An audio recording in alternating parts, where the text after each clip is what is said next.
Saturday night in Charlotte, North Carolina, Bank of America Stadium, Clemson Tigers take on the SMU Mustangs. SMU coming into their first ACC Conference Championship game as 2-point favorites over Dabo and the Tigers. Dabo, Clemson has played 33 games at a neutral site under him. Tigers are 21-12 straight up, 20-13 against the spread in those games. When Clemson is listed as an underdog at those neutral site games, 8-4 straight up, 9-3 against the spread, covering by an average of 12 points per game. Nobody loves playing the underdog role than little old Clemson on the Roy bus there in Dabo. Exactly. Dabo has coached in 9 conference championship games. The Tigers are 8-1 straight up and 7-2 against the spread. They've won 8 straight conference championship games since losing to Georgia Tech all the way back in 2009. And this will be just the second time Dabo and Clemson are underdogs in a title game. They were +7 in 2011 against your Virginia Tech Hokies, and they won 38-10. Clemson has also lost 3 consecutive games against the spread entering this title game versus SMU, the longest against the spread losing streak for any team in a title game this year.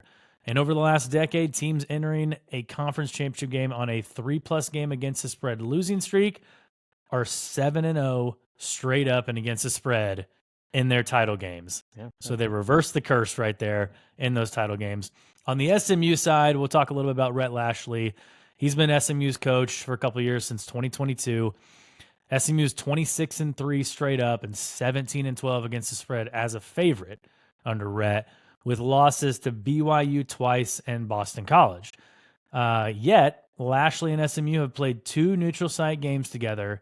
They're 0-2 straight up, and they were favorites in both of those games. This one is obviously of importance to Clemson. Win and you're in. Depending on what you feel about the committee and how they're going to do things, SMU could possibly be a win and you're in situation, or lose and you're out, I guess.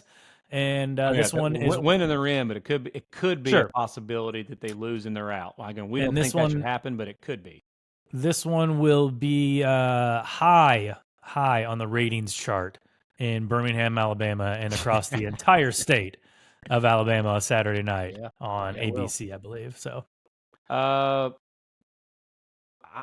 here's the thing: SMU has played. SMU's a really good football team, but they've also played one of the weakest schedules. All the numbers tell you that. One of the weakest schedules of any team in the Power Four. One of the weakest of all teams in the Power Four conferences. Their strength of schedule, I believe, is ranked somewhere in the 70s. So Clemson's got NFL dudes on the defensive line. They've got some game records on the D-line.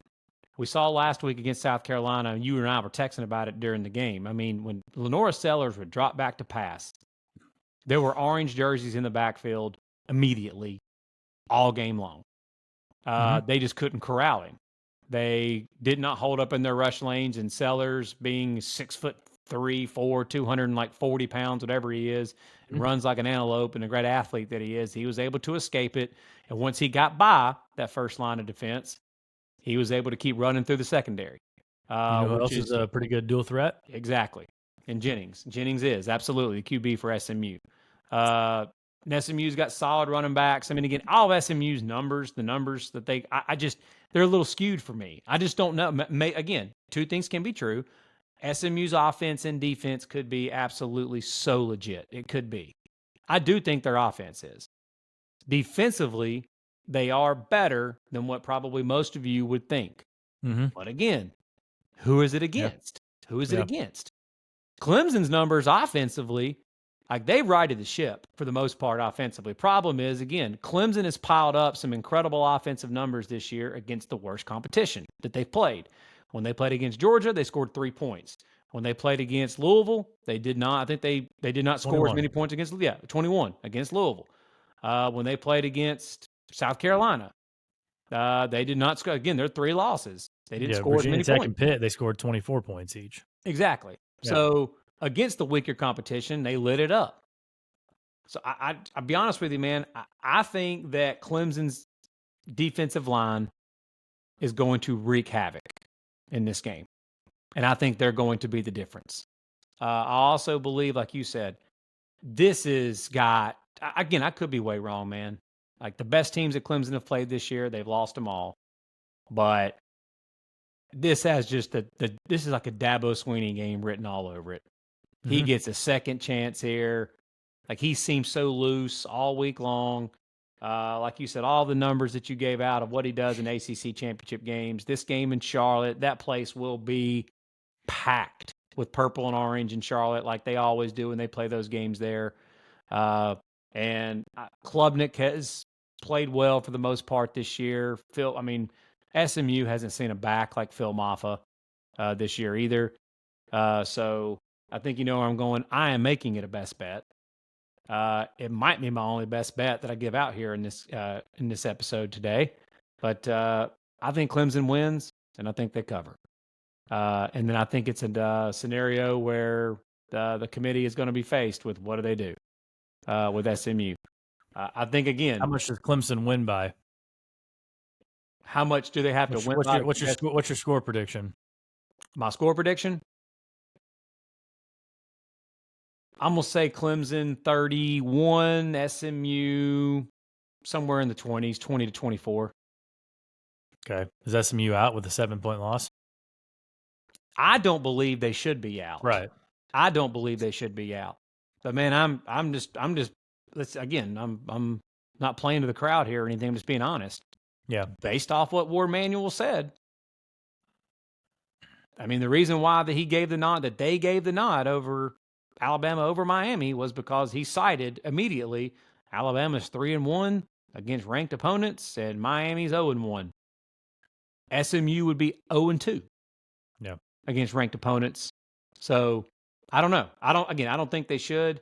But if you actually look at the metrics, if SMU were to lose this game, man, strength of schedule, strength of record, 0-2 against ranked teams that the committee obviously values. Be interesting, but again, I'm saying it again. I don't think that if you're squarely in the playoff field, number 8 in the country like SMU is, that they would have been better off just missing their flight to Charlotte if they were to lose this game and then not make it in the CFP. But I think Clemson and Dabo are going to back their way into this, and if they did, it would make my preseason. Everybody, like all the Clemson fans, think I hate them for what I said a few weeks ago. That I just didn't think they should be an at-large playoff team, and they should have to win the ACC to get in the ACC championship game. Which, by the way, all of you, thank you. That ended up being correct.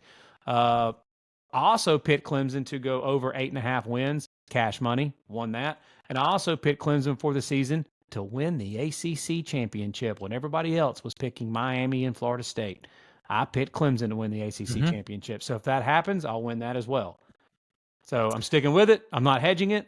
I think Clemson wins this game and covers. Why do people always talk about the record against ranked teams? Why don't they talk about record against unranked teams? Wouldn't that be worse? Right? I mean, what's SMU's record against unranked teams, right? They're undefeated. Yeah, they are. So, that old adage of if you're in a must-win situation, you must not be very good, right? Mm-hmm. And I think that accurately describes the Clemson Tigers, unfortunately. They're a good team. They're just not very good. Like we said a couple weeks ago, they did not deserve to be at that 12 spot. They did not deserve to be in that large team or even under a large consideration, and they proved us right. Again, that South Carolina game. These two teams have played common opponents 5 times this year, and SMU has looked more impressive against every single opponent I agree. that they've played. Yep. It's against Stanford, they won by 30. Against Florida State, they won by 26. They beat Virginia by more. They went on the road and beat Louisville by 7. And Clemson got them at home and lost by 12. Clemson needed a Cade Klubnik last-second touchdown to beat Pitt. And Pittsburgh was ranked 18th in the time when SMU played them, and they won by 23. So what do you think happened to Pitt after that? They dropped out of the top 25, so it's no longer a ranked win. And didn't Pitt play their backup quarterback against Clemson? Yeah. And they did. And they had their starter against SMU, right? Exactly. They So had Eli Holstein then, yeah. Yeah, and that's what kind of Rhett Lashley was talking about. It's like, well, what if we go into Pitt and we smack them 48 to 25 when they're ranked 18th, and you guys think they're not good anymore. You don't rank them so that we don't get credit for a ranked win. Yeah. It's the dumbest thing in the world. It's the dumbest thing in the world. Yeah. I think SMU wants to come into this game. I think they want to make a statement, and I'm taking them to win this game. Okay. Love Rhett Lashley, by the way. He's been very impressive this week in a lot of his interviews that I've heard him in. And again, I think SMU's got the cash to be able to keep him. If they, I don't think it'll be money, but Lashley's going to be a really hot name at some of the biggest jobs in college football. If they were to come open, it would just be a deal if he would want those jobs or not. Exactly. All right. So you're taking SMU to win, and I took Clemson to win and cover. Okay. Is this going head to head? This is the first one that we've differed on.